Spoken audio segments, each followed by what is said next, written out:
A very good day to you all. I am Dr. Larry T. Crudup, the pastor of Mount Moriah Baptist Church of Spartanburg, South Carolina, and I want to welcome you to our Community Conversations series. This series endeavors to provide conversations that inform, inspire, and empower you for success. During this series, we will cover an array of topics.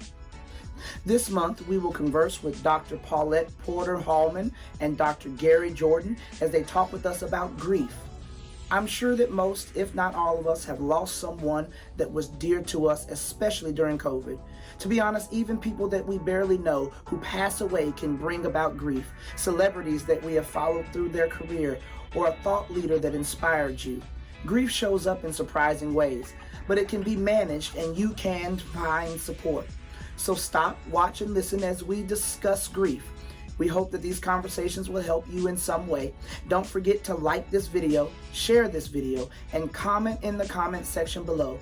Also follow us here on Facebook and on YouTube for more soul-feeding content. Enjoy.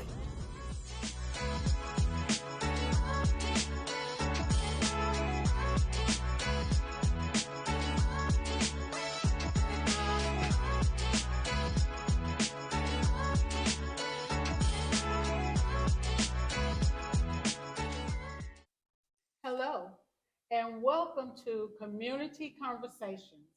I am Jean McIver, your facilitator, and we will have virtual conversations with our speakers for the evening in reference to grief. This information that they will provide for you will inform, inspire, and empower you for success. Now, previously, the past two episodes or two sessions, they defined grief and talked about coping with grief. Today, we are going to go over helping others who grieve. But before we do that, in case you have missed session one and session two, we implore you to go back to look at those as well, but we will have them to introduce themselves again. So, Sister Paulette, if you will give an introduction of yourself, and also Brother Gary, as soon as she's finished, if you will do the same.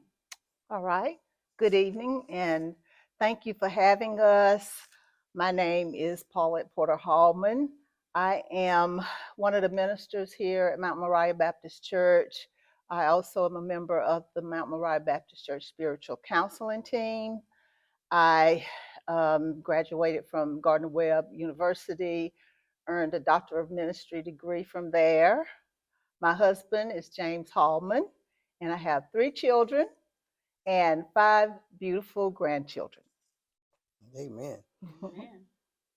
Hello, I am Gary Jordan. I am also an associate minister here at Mount Moriah. I am a chaplain. I have been a chaplain for the past 13 years. I have a earned doctorate degree from Gardner-Webb University in pastoral care and counseling. I'm also a member of the spiritual counseling ministry here at Mount Moriah. I am married to Kimberly Jordan. We have 2 sons. Thank you. Okay, thank you both. Now, community, what we will do is go ahead and ask them questions on helping others who grieve. The first question we have is, what makes people grieve so hard at death? That's an interesting question. I'm glad you asked. Okay. One of the things that Gary and I were talking about first and foremost is that certain people have a personality where they grieve hard, they love hard, they do things more expressively than a lot of us do. So that's one of the reasons. It's just a natural kind of thing for them. One of the other reasons that I think people grieve is out of fear. And the writer C.S. Lewis made a comment about after the death of his wife. He commented that he was so conflicted in the way that people approached him, and the conflict was within him. He was angry when they asked him how he was doing. Then he was angry when they didn't ask him how he was doing. And he said that he never knew that grief would feel so much like fear. And that fear we talked about before has a lot to do with the unknown. And the second one is that people cannot imagine what life is going to be like without that loved one. And we're talking specifically about death, grief and loss of a death. And then one other reason I think people grieve so hard is out of guilt. Sometimes most times it's unfounded guilt of what they didn't do, what they did do, what they should have done, what they shouldn't have done, whatever. We find reasons to have this guilt inflicted upon ourselves, and that's another one of the reasons that I think people grieve so hard.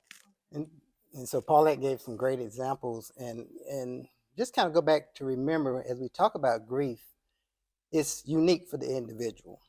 And so when you ask, why do people grieve so hard? I mean, it could be up to that individual, that person, and how that death played out for them. So grief is very personal. It's very personal, and it can seem like a lonely journey. And so that could cause someone to grieve a little deeper. And when it happens, depending on that loss, and not just death, but whatever that loss may be, it could have been a job. It could turn your world upside down.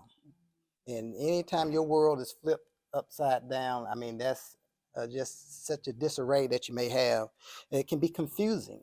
You don't know. I often hear people say, I feel like I'm going crazy. And that's just a common term that you hear that people say, I just feel like I'm going crazy. And so again, that can just cause a person to grieve pretty hard. It changes us. It changes us after, especially a death, especially for a spouse. I mean, it changes who you are now. You have to refer to yourself as a widow or a widower now. You may have taken on new responsibilities that you never had. Your social environment may change. The friends that you once hang out with, you may not be able to feel comfortable in that group anymore. And some people even find it hard to even go back to church.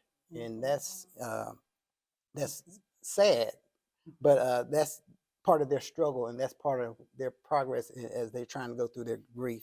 One of the other things is people just don't understand it. I mean, it's so personal. People don't understand what you're actually going through, and you may not be able to put it into words for them to understand it, but they still just don't get it. And so again, that can feel kind of isolating to the individual.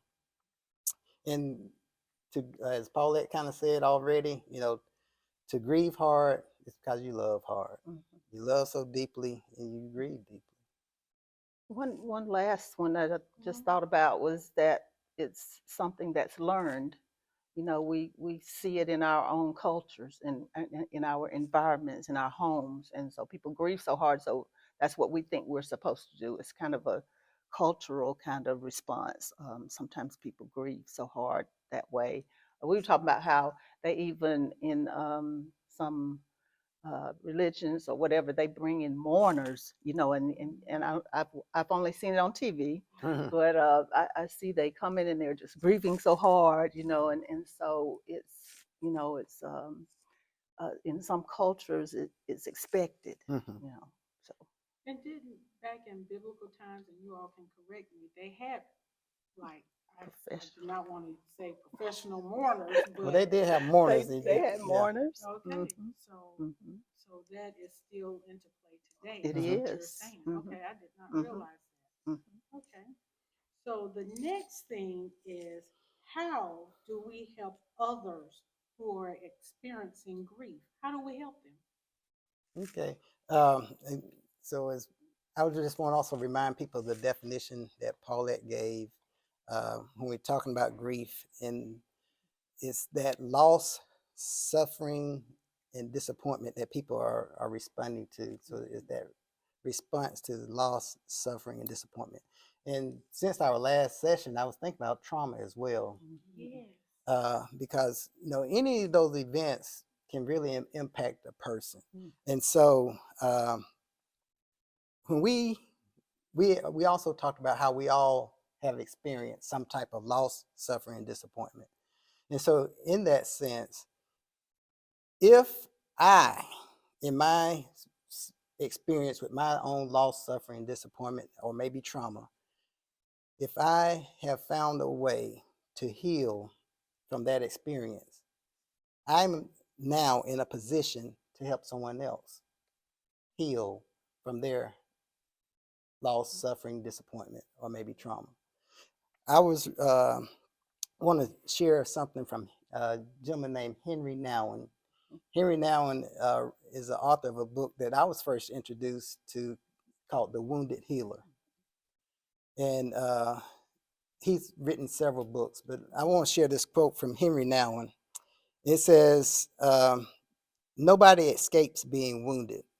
We are all wounded people, whether physically, emotionally, mentally, or spiritually. The main question is not how can we hide our wounds so we don't have to be embarrassed, but how can we put our woundedness in service of others? When our wounds cease to be a source of shame and become a source of healing, we become wounded healers. And so that terminology of wounded healer is something that I want to be. That's something that, like I said, if we are in a position where we are healed and being healed from our wounds, then we are in a position to help others. Unfortunately, in our culture, when you talk about the physical wounds, the spiritual wounds, the emotional wounds, the mental wounds, when you talk about those kind of things, we have a notion to want to hide. We have a notion to want to conceal. We have a notion to want to mask those kind of things instead of because of it's a source of shame. And as he said, in this quote, if we can get past that being a source of shame and recognize that it's a rich place that we can then help others. And so also we can use that to be a helper to others. And the last thing I want to share on this, and Paulette say Gary's probably talking too much. The last thing I want to share on that is also scripture does speak to this as well. In 2 Corinthians chapter 1, Paul is writing, and I'm going to kind of paraphrase this for us. He is writing, he says that, whenever we are going through our situations, God, he's saying he comes along beside us. And when we're going through those hard times and those situations, before you know it, he brings us alongside other people that are going through situations and hard times. And so that when we're walking beside them, we can then bring comfort and support to them because we know how God comforted and supported us. Because God brought those people into our lives and worked through them to help us find healing, then we can also do that for others. I like that. I like that where he has that scripture about comfort ye one another. I think everything that we're talking about in terms of helping other people who are experiencing grief hinges upon how we comfort one another, how we comfort one another, what that comfort looks like. Um, I know we're going to go through some other things later in this session, but I think how we comfort people has to do with what they need, not what we need. And a lot of times people just need a caring kind of presence. And I think caring is a gift. Everybody doesn't have the gift of caring or compassion. And people are always asking God for different gifts. I think this is one that they need to really ask for is how do I give me the gift of genuinely caring, genuinely having compassion for this person. And then God, he automatically works out the rest, if we put our focus on him and we have these sincere feelings. And so I think that caring presence and making ourselves available, um, just speak volumes to being able to comfort people. I think we get hung up a lot of times in what do we say, because that's comfortable for us. We want to have something to say. Well, it's not necessary at all times to have something to say. And I think the Spirit leads us, just like the Holy Spirit comforts these people, the Holy Spirit leads us in ways to give comfort to people. And we're I'll say the other part for the next question before I go too much into that one. And a couple other things I also want to share on that, and just keep in mind that God does not keep us from experiencing these loss, suffering, disappointment, or maybe trauma. Right. He does not keep us from it, but he does promise to keep us in it. Yes. So if we're going through those things, he does promise to be with us in those situations. And that's the difficult, uh, things about losing people that you love or trauma and stuff like that. You do question and wonder where God is in the midst of those things. And that is a definite struggle that people do have to go through. But I think eventually most people do find God in the midst of that. I was reminded also of the poem Footprints in the Sand. Oh, yes, I love that. And then the footprints in the sand, and for those that may not be familiar with it, the author is talking about, going through and just walking along and seeing two sets of footprints. And then when times got difficult, going through those times of loss, suffering, disappointment, maybe trauma, that they only saw one set of footprints. And they questioned God, where were you during those times? And they come to realize, and God spoke to them and helped them to realize that's when God was carrying them. Amen. Amen. And so God does carry us through these things, and sometimes we may not want to have not acknowledged or got to the place where we admit that, but God does see us through. In community, we also need to remember that as long as we are walking this journey on earth, there will be some type of grief that we will experience or somebody else that we know will experience it. So this is great information, and knowing that God is carrying us the entire time. So we are not alone. Amen. So we're going to go to the next question. Are there any practical steps, phrases, or mindsets for us to use? There are so many. Okay. I was waiting to see if he was going to jump in. Jump in first. Okay. But there are so many, so many. That's one of the reasons I wanted to talk about the caring, because I think that comes before any of these steps. Because people look for formulas, but God is looking at our hearts. And so, first and foremost, if we care about these people, these are just some of the things that we can do. One of the things that I think is important is that we listen more than we talk, and so that we can help people with their needs. And I was looking at Philippians 2:4, and it says, not looking on our own interests, but each of you to the interest of others. So if we're genuinely concerned about comforting these other people, let's listen so we can find out what they need as opposed to what we're so anxious to give. And that really hopefully helps them. And to kind of tag along with that one on that, Paulette, because I got one that's similar to that. But we need to offer our help, but we have to see if the person wants our help. And so sometimes people do not want our help, and they might not want it at that moment, and they may want it later. But just offering, but if that person wants it. Right. I agree. The other thing that kind of goes along with that one is because people are always kind of asking us, what do I say? I don't ever have the right words. And I was just sharing with Gary, my rule of thumb is that silence is far more effective than harmful words, because sometimes we have great intentions, but I wish we had time to go through some of the stories on some of the things people have said to people grieving, and then they leave them in a much more terrible place than they were before they talked to them. And the intentions were there, But sometimes silence is very powerful. Mhm. To sit with someone and hold a hand to just let them know that you care. So silence sometimes is golden, because time is of the essence. One of the other things is that I think we mentioned this in another session about allowing them to grieve in a way that they grieve without judgment. Mhm. Don't coach them. How many of us have said, "Don't cry, don't cry. It's gonna be. You got to be strong. Don't. We don't. They don't need that coaching, unless someone is about to be harmful to themselves. Otherwise, allow this person to grieve without judgment or coaching. And so also along the line of judgment, don't judge about that person, that especially the one that they lost. Mhm. Well, and then they well, he did this or she did that. That probably brought their death on a lot sooner.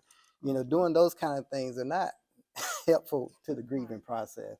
And so, just your passing judgment on that situation is not helpful. We talked about, as Paulette was and I was sharing, we talked about in the scripture, the book of Job, Mhm. how his good friends came to Oh my visit him in the goodness. midst of his struggle, and they began to ask Job so many different questions about, you must have done something to mess up. You did something to bring all this upon you. And so, and when a person is grieving in the midst of all these losses, they already asking themselves those questions, and most of the time they're not founded. But they don't need you passing your judgment upon them That's right. and to Calling it push on. push. Yeah, thank you for Mhm. piling on like that. So another one that I want to share is don't disappear. And as the young people say, ghost. don't Mhm. don't ghost them. If you don't know what to say, as Paulette mentioned earlier, at least call and let them know that, Yes. look, I'm struggling with this loss too, and I'm sorry that I'm not able to be there for you. But remember that I'm thinking about you. I'm praying for you, but I just don't know what to do myself right now. And just be honest, Yes. in that Yes. situation. And I don't know if we're gonna do the platitudes or not, but most of the time when people do those things, it's because they don't know what to say, Mhm. Mhm. and so it's a fear of the situation, Mhm. and so they just say something that they've heard. And we often always remind people that time alone does not heal anything. Mm-hmm. It's what you do in that time. And these kind of things that we're talking about are things that we are advising people to do with this time, to really work on it. It's hard work. Working on your grief is hard work. And another one, I know we're not going to get through all of them, but helping the people embrace not being afraid to wrestle with God over the injustice they feel. We talked about that a little bit in one of the other sessions, being angry. But Jacob wrestled with the angels in Genesis 3 until he got the answer he wanted. Yes. So it's okay, and it's okay to lean on friends, like you said. Don't ghost them, don't leave them, even even for months. After months, still keep in contact. There was one thing I was reading, and this is a young kind of person's response: is check check in text, check Mm-hmm. in text, and people appreciate that kind of stuff. And I've heard some people say that at the beginning of the Mhm. process, they stay away because they know once everything is over, nobody's going to be there. Absolutely. And at that point is when they need Yes. somebody to come around and Yes. check on them or whatever. And That's So, right. That's that's true. very true. Yeah. That okay. is true. That's true. Because typically after a week or two, after a loss, crowds go away, and that person is there most of the time dealing with it themselves or with that family or whoever. So yeah, if you want to check in, give it some time and check in, of course. Another thing that I want to share is we talked about additional support. We talked about support groups and Mm-hmm. things like that. Sometimes there are workshops being offered that you can attend that are not as one-on-one as a grief support group. But also don't be afraid to offer hope. And I'm not just saying that, just kind of saying, oh, things gonna get better. But what I'm saying is that you want to offer hope. You want to acknowledge the pain. You want to acknowledge the grief. That's very important. But also just give them that reassurance that, look, I know that things are gonna get better. I know they will. And just kind of offer that hope to them, because that hope is there. Okay. The next question we have is, what other types of support can we give those who are grieving? And we have already answered some of this, Right. but I want to say, and when we say other support, I want to just give a kind of little twist on that. Because when we say counseling, Okay. we generally think about going to a counselor, but we know that since we've have on this side of COVID, we know that there's things that we can do like Zoom, uh, FaceTime, which has been around, and there are other platforms that we can use. So these online type presence, we can also have counseling services through those type of online presence, and we can offer that through here at the church as well. That type of online presence if somebody prefers that. Then journaling is something that we recommend. I'm not a big writer, but journaling is something that you can do, but you can do that online as well. There are blog sites on just about every type of grief you can imagine. And so people may have a pet that they're grieving, that other people don't understand that loss that they have, but they can blog about that or read a blog site and see people that are experiencing the same thing they're going through and have that identity or that community with that group of people. Also, it's a site called caringbridge.org. Caringbridge.org. And this is a site for people, mostly people that are dealing with a long-term illness. And they can set it up. It's kind of, if you imagine, it's kind of like a Facebook page for somebody that have a long-term illness. And so they can set up that page, and they can make it public, they can make it private, whoever they want to see it, and they can journal about their experience. People can message them with words of encouragement, those kind of things. They can request support that they may need. But it's a wonderful site that people can explore and see all the different things that they can offer. And I'm sure there are other resources out there similar to that, but that's just one. And I'm don't want to say too much about it. Okay. And as a hospice chaplain, they use this a lot. These hospice patients and the people at the churches communicate through them a lot through the Caring Bridge. And we won't get through a lot of the things that the suggestions, but I wanted to let the people know that that's why we have the service. And if you want additional help with it, please let us know how we can help you. But he talked about journaling. You can also write a letter to the person that you lost. And nobody has to see it. You don't have to share it. You can destroy it, whatever way it helps you. But writing that letter to that person and saying what you're feeling that you just need to get out, because writing is therapeutic. It's also scriptural, and I don't have it said write it down in the scriptures. But anyway, we also suggest implementing private rituals. As a culture, we don't do very many ritualistic kinds of things, but they are very helpful. Private spaces that we can create, that we invite other people in sometimes to share in our losses and the memory. We have memorials with family members. There was one idea, and I wanted to get this one out, where a lot of our families are distant, and we don't have that opportunity to get together in person. But with technology, we don't even have to use technology for this, but some families suggest a day, time, 12 noon, let's all pray, let's all focus concentrate on the memory of our mother, whoever it is that's lost. And it's just like any other times that we do this. We do the collective kind of prayers. But even with bereavement, we can do this as a family. We can have times that we set aside to do it at the same time. It just feels like there's so much strength in knowing that everybody is doing that at that same time. So I just wanted to share that one before we run out of time. Okay. And I know we are getting ready to end, but I wanted to say this because it came to my mind. There was a coworker Mhm.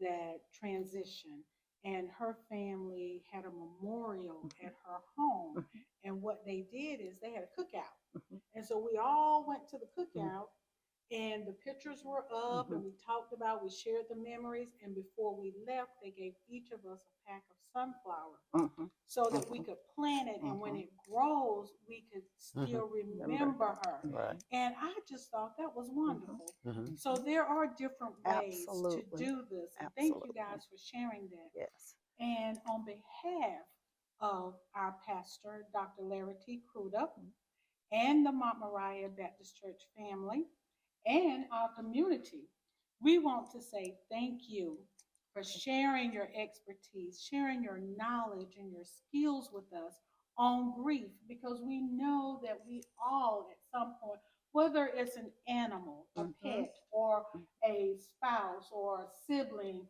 or a friend, or even the loss of a job or the Mhm. loss of a home, because Mhm. people are burned out Burned and they out. grieve Amen. Yes. from that as Yes. well. Mm-hmm. So the information is here for you, community. They have informed you that we have counseling here at Mount Moriah, spiritual counseling. They are available for you. They also gave you some information, and it will be put on the website, as well as the scriptures that they have shared with each of us today. So please look at the QR code or download, go to the website, and also share with others who may have missed this session or the other two sessions. We want to also let you know that if for some reason you need immediate assistance right now and you're unable to get in contact with them or a professional of your choice at the time, there is always Mhm. 211. Okay, you can text 211, you can text help, HELP, to 211, or you can go to the website, which is sc211.org. They are available 24 hours a day, 7 days a week, and it comes in multiple languages. So, with that being said, community, we want to tell you that we will continue to inform you, inspire you, and empower you and others for success. Until the next time, be blessed.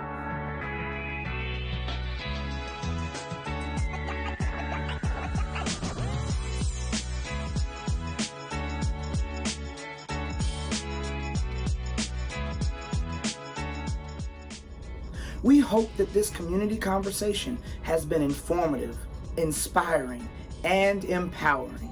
If it has, we ask that you please like, share, and comment on this video. We also invite you to like and follow our Facebook and YouTube channels for more soul-feeding content.